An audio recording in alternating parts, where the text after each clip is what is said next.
Alright, folks, it's Acid Roots. I'm going to review Bizarre's fourth studio album, which is Rufus. Now, this came out way out in 2019, almost 10 years after he put out Friday Night at St. Andrews, but there actually have been a small handful of things that he's done in between. So I'll talk about a few of those before we get started. So, in 2018, which I'm going to review soon enough, he made a project called Lars with King Gordy, which is Last American Rock Stars. So that, I think, if you're wanting more of like the horrorcore bizarre, which is very brief on this project, it's just not here. I think the Lars project actually has a bunch of that, and it has more party and just fun and festive type songs. So that is a project that I'm going to get to. But then he also did a mixtape slash album in 2012, which I think it was called like something. It had something to do with the word weirdo in it, but it's really hard to find. It had a song called Justin Bieber on there with King Gordy, where he wanted to eat Justin Bieber and such, tear him up and eat him. Um, and then there was like the D12 mixtape that came out in 2015, and various mixtapes that he's kind of done. I reviewed maybe one or two of those, but that's just some of the stuff that Bizarre's been up to since way back in 2010. And so obviously, it's kind of like a reemergence. It's like welcome home, that sort of stuff.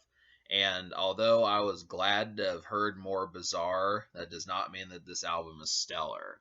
And that's kind of the situation. I'm going to give it like a modest score. Just like a few minutes ago, I was going to give it like a 3 or a 3.5 out of 10, but I've kind of raised it by a few points just because I have respect for some of the shit that happened. So the thing about this is when I look at this album on Spotify, most of these songs are getting like 3,000, 4,000 listens, and it's been almost 6 months since the album came out.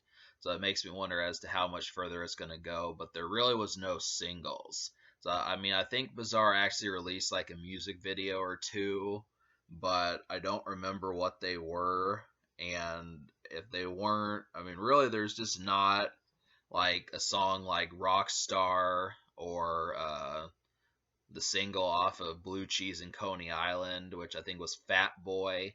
There's not really a single like either of those. I mean, those days, if Eminem is kind of starting to rescind from the spotlight, I definitely would say Bizarre is starting to as well. So it's just kind of like, hey, at this stage, if you like Bizarre, you've known him for a while, or you're here for like the smoking songs or something like that, which easily, just like I used to talk about in the past, there are a good handful of smoking songs, more than one, more than three, and in some cases more than four. But yeah, just to kind of talk about that, there's a song called Marijuana, Puffin, Wish I Was High. Uh, the intro is kind of drug induced. What else is there? Breathe Deep kind of feels like one of those songs. Get High, if I didn't say that one. So, good handful of shit on there to kind of get you started. So, we'll talk about what makes this album tick. I'm just going to kind of work with it. Really, this project is not, like I was saying, it's not fantastic. I mean, there's a lot of tracks on here that I didn't listen to in depth and didn't really try to just because of the song titles. A lot of these topics just did not, they were maybe way too personal or just kind of uninteresting topics in terms of like the setting to where I was at. I'll give you a few examples, kind of like Dope Fiend. Obviously, Bizarre has done songs like that in the past, but it's kind of difficult to understand unless you knew Dope Fiends or something. That's why you'd want to listen to it.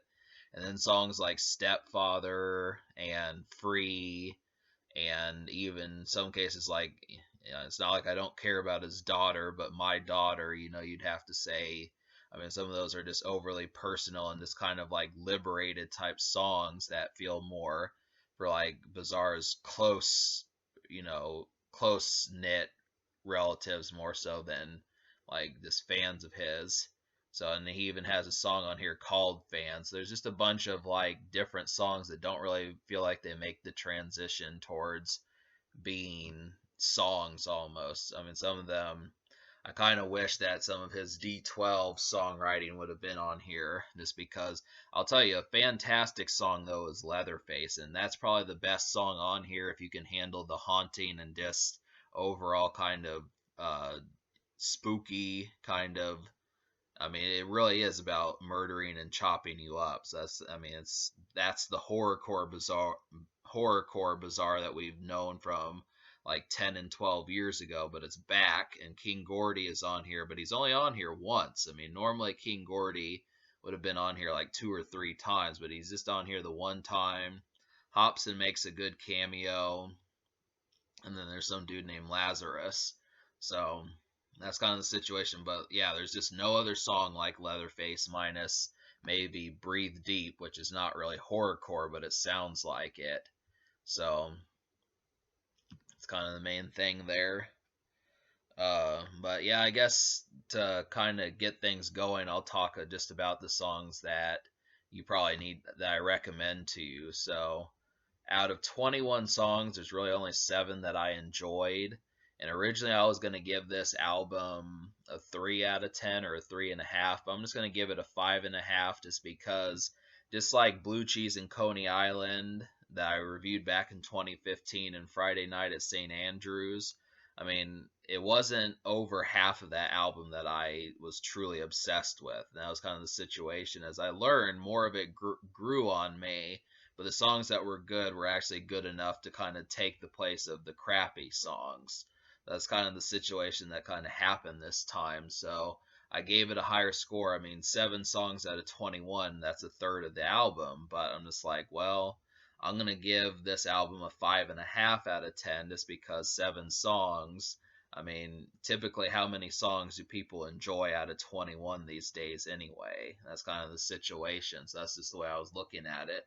I mean, if I would have liked 12 songs, I'd probably have to give it like a 7 or an 8 or something, just because, obviously 21 songs, you can't, I mean, unless they're all just smoking and getting crunk songs. I mean, there's going to have to be some other types of songs, but Bizarre really kind of takes stride in not doing the lively songs as much. He kind of has slowed down. He even says in like the one of these songs, Treat Yourself, that he regrets, going crazy back when he was younger and with Eminem and stuff. But, I still don't think that that's an excuse for, like, the album kind of being flaccid. So, but yeah, so here are the 7 songs I recommend to you. So, the intro is great. Puffin', Wish I Was High, Leatherface, Get High, Breathe Deep, and Marijuana. Now, Marijuana sound, that one is kind of obscure. That has a real obscure beat, but I can see how stoners would like it, just because it's not really outgoing. It's more of at the house, just kind of having the munchies, needing some snacks kind of thing. Maybe watching TV, some late night TV, some shit like that. That's kind of what that felt like to me. Breathe Deep feels like a Paranoia song. I mean, Bizarre, I mean, that's really an original song, just because I wouldn't expect the topic. I mean, that's really something that Eminem would normally do, but he kind of did it.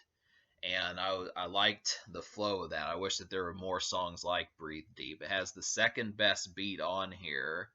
And the main thing about it is, I mean, Bizarre sings, which Bizarre sings more often, but it just was such a surprise that, I mean, I like the paranoia of it. It really felt like maybe he was smoking too much and his demons were getting to him. So that's kind of the vibes that you get from that song. It feels very, um, like that song has a pulse. So that's kind of the situation.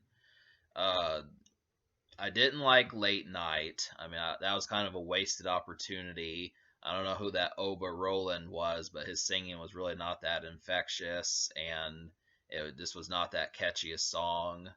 Treat Yourself was kind of the same way. Leatherface was probably one of the best songs on here, like I said. Get High and Wish I Was High kind of remind me of something Wiz Khalifa does. Bizarre is good at these kind of druggy type songs. I know he probably still smokes a lot of weed, a lot of pot.